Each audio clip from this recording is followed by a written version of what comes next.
podcast número 374. Los niños de mi generación nos criamos con un compendio de reglas que nos teníamos que aprender muy bien. Si las aprendíamos y las poníamos en práctica, se nos podía clasificar como niños bien educados. Cuando saludas a una dama, te tienes que poner de pie, mirarla a los ojos, extender la mano y decir: mucho gusto, me llamo Bernardo. A los hombres no es necesario ponérseles de pie. Las niñas se deben sentar con la pierna cruzada, cuidando no levantar la falda, pero los niños no. No se puede llorar en público. Si se ríen, hay que hacerlo mesuradamente, sin explosiones que excedan los decibeles adecuados. No interrumpir la conversación de los adultos. Se debe levantar la mano para pedir la palabra y esperar si el adulto quiere darla. De lo contrario, tu necesidad o tu pregunta no podrá ser formulada. Si vas al baño, no puedes decir así. Tienes que decirle a mamá que quieres ir a cortar una flor. Los niños no deben llevar ropa rosada sino azul. Las niñas, si llevan azul, debe ser tenue, más o menos como un celeste. En la corte de Luis XIV, dentro del Palacio de Versalles, existían reglas, protocolos y trabajos que excedían la ridiculez. Imagínate, había encargados de despertarlo. Había otro encargado de vestirlo. Había un orden establecido para saludar al rey. Había una persona encargada de abrir las cortinas y otra de cerrarlas. Cada 2 días, Luis se afeitaba. Y durante ese momento los cortesanos debían hablar únicamente de temas relacionados con la jardinería o la casa. Uno de ellos tenía el honor de sostener un espejo para que el rey mirara al barbero. A la hora del desayuno, diferentes familiares, sirvientes y nobles debían acercarle al rey elementos específicos de su vestimenta. Así, por ejemplo, el corbatero de la corte debía hacer el nudo de la corbata, pero el maestro del guardarropa era quien tenía el encargo de colocarla. Así continuaba el día del Rey Sol y sus puntillosos cortesanos. Estos ejemplos ponen en evidencia que tanto la abundancia exagerada de códigos como su carencia dificultan la comunicación. Muchos procesos que no servían absolutamente para nada, inclusive al rey mismo le causaban pereza de vivir. Se cuenta de sus muchos bostezos al verse inmerso en normas y procederes que lo terminaban por aburrir. Imagínate el calificativo que algunos le pusieron: el rey que tenía pereza de vivir. Y es que la verdad, el ser humano tiene la tendencia de alejar a los que le parecen distintos.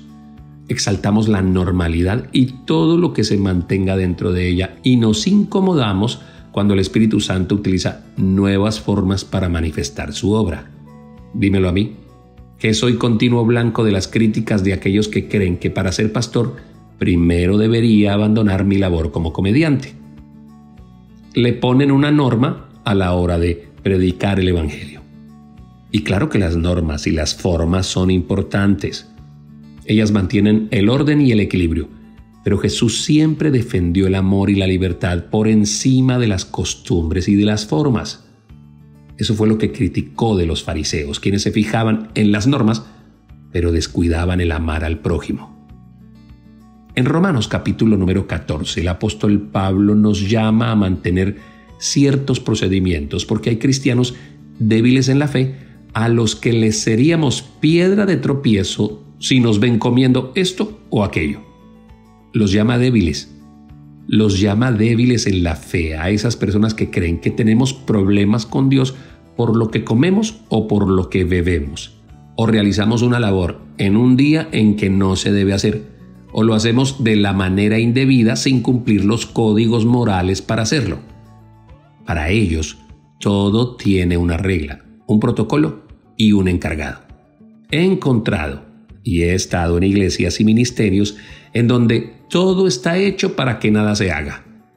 La iglesia se divide en tantos departamentos que sus respectivos encargados, al final, se parecen más a empleados de una entidad del gobierno que fieles y humildes sirvientes de una casa de servicio al prójimo. Y es que hay gente que para todo en la vida tiene una regla. O como algunos decimos, hay gente que para cada solución tienen un problema. Te leo Romanos capítulo número 14, versículos del 13 al 22. Por lo tanto, dejemos de juzgarnos unos a otros. Más bien, propónganse no poner tropiezos ni obstáculos al hermano. Yo de mi parte estoy plenamente convencido en el Señor Jesús de que no hay nada impuro en sí mismo. Si algo es impuro, lo es solamente para quien así lo considera. Ahora bien, si tu hermano se angustia por causa de lo que comes, ya no te comportas con amor. No destruyas por causa de la comida al hermano por quien Cristo murió.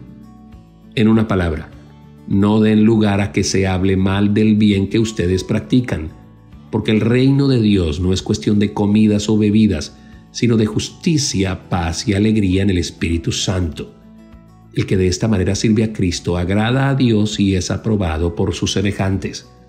Por lo tanto, esforcémonos por promover todo lo que conduzca a la paz y a la mutua edificación.